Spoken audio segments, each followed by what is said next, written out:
Hello and welcome to the news update on Papyrus Global TV. I am Christiana Babayo. Army captures key coordinator of suicide bombings in Northeast.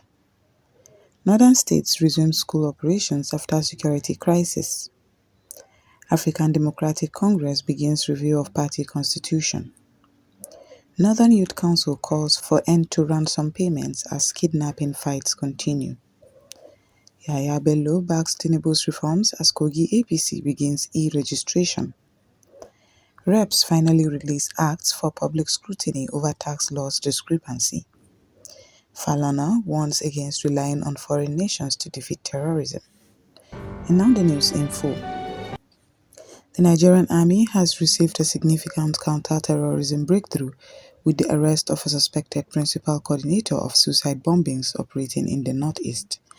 Troops of the Joint Task Force Northeast Operation Hadinkai arrested Sharif Umar, also known as Yusuf, following intelligence-led operations in the Kalmari area of Maiduguri on December 31, 2025. 14 suspects connected to suicide bombing activities were detained during the operation, and subsequent investigations exposed the command structure of the terror cell. According to military sources, a detained would-be suicide bomber identified Umar as the mastermind behind a series of recent attacks. Umar is alleged to have been responsible for recruiting, training and directing suicide bombers, as well as coordinating logistics and the movement of improvised explosive device IED components throughout the region. The military further linked Umar to the December 24, 2025 suicide bombing at Gamboru Market Mosque in Maiduguri, where an accomplice detonated an explosive vest, killing and injuring numerous worshippers. Umar is also said to have organized a planned but failed bombing attempt in Damaturu, Yobe State, personally handing over explosive materials to a would-be attacker before security forces intercepted the plot. Investigations have reportedly uncovered additional network links, including alleged involvement of Umar's wife, Yagana Modu, and corroborating statements from his stepdaughter identified only as Amina. All suspects remain in custody as security forces push to dismantle the broader network and discover any remaining explosive devices or materials. Military officials have urged residents across the Northeast to remain vigilant and provide timely information to authorities, noting that civilian operation is critical to preventing future attacks. Several northern states in Nigeria have begun reopening schools that were previously closed due to terrorist attacks and heightened insecurity that disrupted academic calendars. State governments, including Jigawa, Niger, Benue, Kebbi, and Kwara, announced the return of pupils to classrooms after coordinated efforts to bolster security in affected areas. Jigawa State alone has recruited 9,500 community guards to support formal security agencies in protecting schools and other public institutions. The reopening follows weeks of closures triggered by repeated violence, including kidnappings and attacks on educational facilities that left parents, teachers, and students fearful for their safety. In response, states have rolled out fresh security strategies tailored to local threat levels, with heightened patrols, checkpoint deployments, and community policing measures deployed around school environments. Authorities have emphasized that while academic activities will resume, protective measures remain in place and schools in high-risk localities will continue to operate under special security surveillance. Officials are urging parents to stay engaged with school administrators and security teams to ensure that learning continues safely. The African Democratic Congress (ADC) has formally commenced a comprehensive review of its party's constitution, part of broader efforts to strengthen internal governance ahead of critical upcoming elections. A high-level committee drawn from senior party figures was inaugurated to oversee the process, with a focus on modernizing the party's legal framework and aligning it with contemporary democratic standards.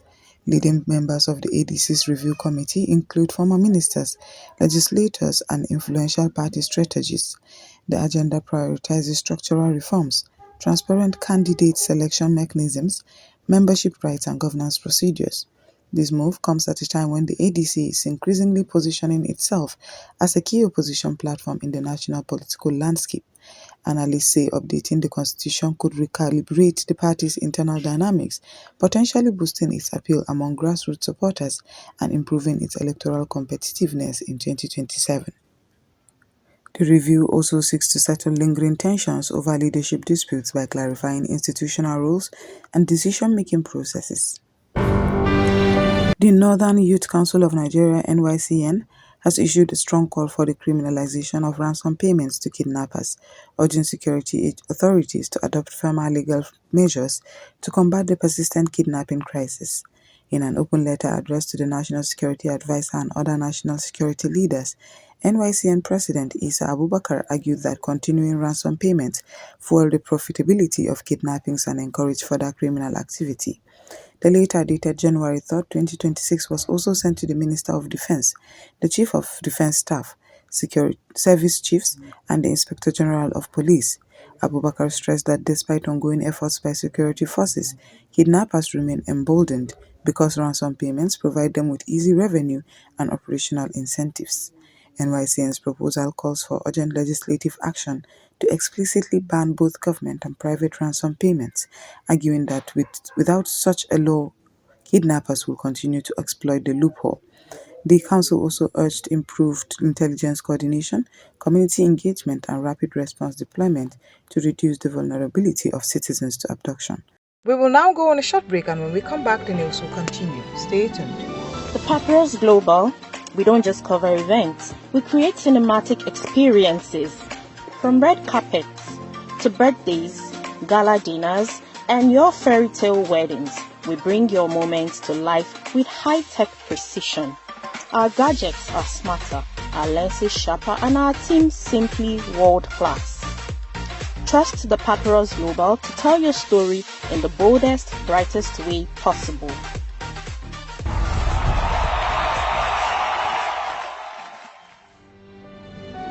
Welcome back, and now the news will continue.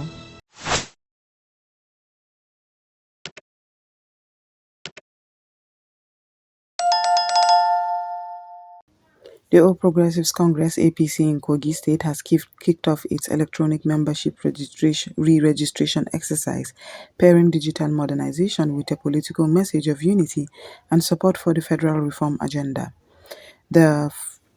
The rollout, launched on Monday, 5th January, was designed to strengthen internal party structures by updating membership data using the National Identification Number (NIN) and other digital tools.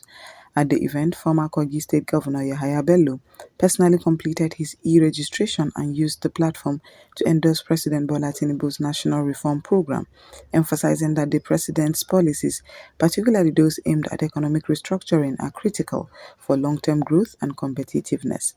Bello urged party members to remain patient with the broader reform agenda, acknowledging that systemic change is often accompanied by short-term challenges. State party leaders have framed the digital registration push as a way to boost grassroots engagement, improve organizational cohesion, and support APC's preparation for upcoming electoral contests. The House of Representatives has publicly released the 4 key tax reform acts recently signed into law by President Bola Tinubu in a decisive response to mounting concerns over alleged discrepancies and the circulation of unauthorized copies. Spokespeople for the House confirmed that certified true copies (CTCs) of the Nigerian Tax Act 2025, Nigerian Tax Administration Act 2025, National Revenue Service Establishment Act 2025, and Joint Revenue Board Establishment Act 2025 were made available for verification and reference by the public following controversy. The release comes amid public outcry and legislative scrutiny after anomalies were allegedly found between the versions passed by the National Assembly and the tax laws published in the Federal Government Gazette. Lawmakers, civil society actors, and professional groups had raised alarms that unauthorized alterations could undermine taxpayer confidence and the integrity of the lawmaking process.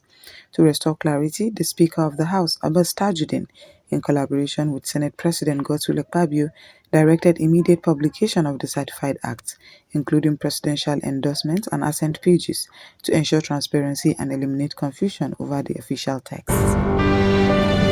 Human rights lawyer and senior advocate of Nigeria, Femi Falana, SAN, has publicly cautioned the federal government against depending on foreign powers to defeat terrorism and banditry in Nigeria, arguing that sustainability, sovereignty, and realistic strategy must drive the country's security response. Falana's comments come amid ongoing debate over foreign involvement in Nigeria's security operations. He insisted that external military intervention risks undermining national autonomy and may not effectively resolve the deep-rooted issues fueling terrorism, including poor governance, corruption, and inadequate domestic capacity. Highlighting that he sees war against violent extremism as primarily a domestic challenge, Falana told journalists it is imperative for Nigeria to strengthen its own security architecture, adequately equip its forces, and address systemic causes of insecurity rather than outsourcing the fight abroad. The senior lawyer's stance resonates with broader national concerns about sovereignty and the limits of foreign assistance. Critics Critics of external military involvement argue past international interventions in other nations have yielded mixed results and sometimes exacerbated conflicts, fueling distrust among local populations. Falana also warned against letting foreign narratives, especially those that frame Nigeria's insecurity in religious terms, influence policy.